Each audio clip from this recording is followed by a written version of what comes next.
आलोक शर्मा जी, आप ही से शुरुआत कर रही हूँ। जो मुद्दा बीजेपी उठा रही है, जो मुद्दा प्रधानमंत्री नरेंद्र मोदी उठा रहे हैं, वो है भारत जोड़ो यात्रा से जुड़ा हुआ राहुल गांधी के जो साथ हैं। सवाल उसको लेकर है कि जिन्होंने विरोध किया बांध का, मेधा पाटेकर, वही राहुल गांधी के साथ हैं। ऐसा क्यों, उनकी जरूरत क्यों आन पड़ी? देखिए, मुझे लगता है कि तमाम लोगों ने विरोध किया और उनमें से बहुत से ऐसे हैं जिनके फोटोग्राफ मोदी साहब से भी हैं। क्या वो बॉम्बे के फिल्म कलाकार थे, मोदी साहब से कई बार मिले और पतंग भी उड़ाई, क्या वो मेधा पाटेकर जी के साथ नहीं थे?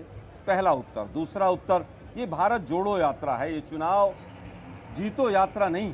हम तो कह रहे हैं महंगाई और भ्रष्टाचार के खिलाफ है। भाजपा के लोग भी अगर आना चाहें तो इस यात्रा में उनका भी स्वागत है। हम किसी को पर्सनली नहीं बुला रहे हैं, कोई आना चाहता है उसका स्वागत है। लेकिन दुर्भाग्य यह है कि मोदी साहब 27 साल के विकास के मॉडल के बाद भी आपको कांग्रेस के घर में झांकना पड़ रहा है कि वोट कैसे मिलेंगे। आपने कहा कि बीजेपी का स्वागत है, लेकिन आप ही की भारत जोड़ो यात्रा जो चल रही है, आप ही के लोग निकल निकल के बीजेपी में शामिल हो रहे हैं, वो जोड़ क्यों कमजोर हो रहा है? देखिए, मुझे लगता है विपक्ष, आज की तारीख में विपक्ष में रहना बहुत कठिन है। जब लोकतंत्र के संघर्ष के तमाम रास्ते रोक दिए गए हों, तब जांच एजेंसियों का दुरुपयोग होता हो, न्यायालय के निर्णयों पर प्रश्न चिन्ह लगते हों, स्वाभाविक है लालच और डर और भय की राजनीति। मोदी साहब का गुजरात मॉडल केवल यही है।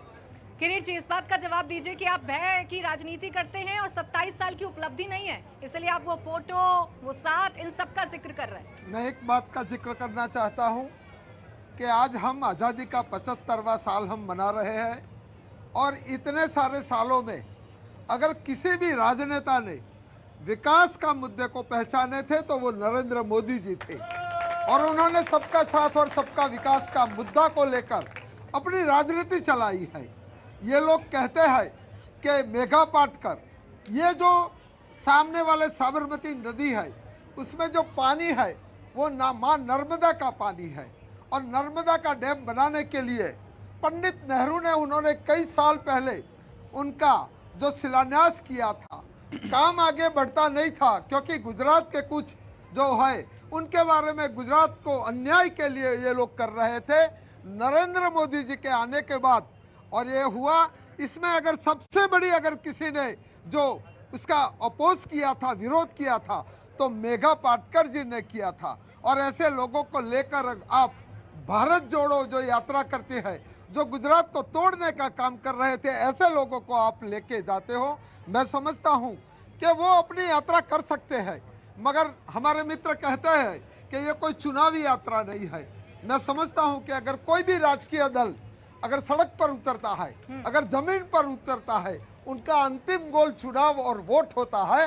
मैं उनको करने के लिए वो अपने आप कर सकते हैं, मगर गुजरात में जो विकास का मॉडल हुआ है, आप यहाँ जो शो कर रहे हैं, यहाँ रिवर फ्रंट जो साबरमती, तो गुजरात के मॉडल की बात करिए ना। राहुल गांधी जी क्यों बार बार याद आ रहे हैं? आपके तमाम नेताओं हमें राहुल गांधी को हम याद करते ही नहीं है।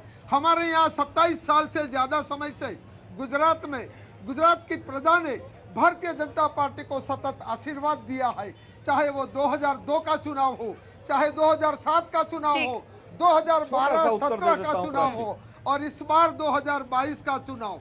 मैं बहुत विनम्रता से मगर मैं बहुत मजबूताई से कहने वाला हूं कि इस चुनाव में भारतीय जनता पार्टी का बहुत ही अभूतपूर्व जनता हमारे साथ है, वो आपसे सवाल जरूर पूछेगी, लेकिन आलोक जी जल्दी से जवाब दीजिए। मुझे लगता है भारतीय जनता पार्टी का जो मॉडल है वो 2C मॉडल है। एक C से करप्शन है और दूसरे से कमीशन है, और उसका जीता जागता उदाहरण मोरबी का पुल हादसा है। जिस तरह से ठेकेदारी प्रथा को बढ़ावा दिया गया, जिस तरह से वो पुल गिरा, सैकड़ों लोग, जिस तरह से उनकी मृत्यु हुई, हाई कोर्ट रोज फटकार लगा रहा है। आप कहते हैं विकास हुआ, मैं पूछता हूं गुजरात के ऊपर जिस दिन मोदी जी यहां पर आए 10,000 करोड़ का कर्जा था, 4 लाख करोड़ का कर्जा है। कौन सा विकास हुआ? 22 पेपर आउट हो गए, लट्ठा कांड में सैकड़ों लोग मर गए, 5 SIT बनी, नहीं मिला। ठीक है, ये सारे मुद्दे हैं। विष्णु जी, जो प्रधानमंत्री नरेंद्र मोदी ने जो आज आगाज किया है अपने चुनाव प्रचार का, जो इलाके उन्होंने चुने और जो बातें उन्होंने कही हैं, इससे क्या रुख गुजरात चुनाव का नजर आ रहा है? देखिए, ये एक बात तो स्पष्ट है कि नरेंद्र मोदी ने जो कहा वो बिल्कुल स्पष्ट और साफ है। स्पष्ट ये है कि पूरे देश में एक गुजरात विरोधी लॉबी तैयार हो रही है उसमें चाहे मेधा पाटकर हो, चाहे राहुल गांधी हो या कांग्रेस हो। अब उन्होंने कहा कि 2C अभी चल रहा है, कंफ्यूजन और करप्शन। मैं कहूँ कि 3C से कांग्रेस का विनाश हुआ है, करप्शन, कंफ्यूजन एंड कॉन्ट्राडिक्शन। तो इसी कारण ये कांग्रेस को अपने आईने में देखना चाहिए। उनको भारतीय जनता पार्टी की चिंता मत करनी चाहिए, क्योंकि विफल हुआ है विपक्ष तो अपने कारणों से हुआ है, भारतीय जनता पार्टी के कारणों से नहीं। ठीक है। इंडिया टीवी हर वक्त हर जगह डाउनलोड करने के लिए सर्च करें India TV news Google play store या ऐप स्टोर पर।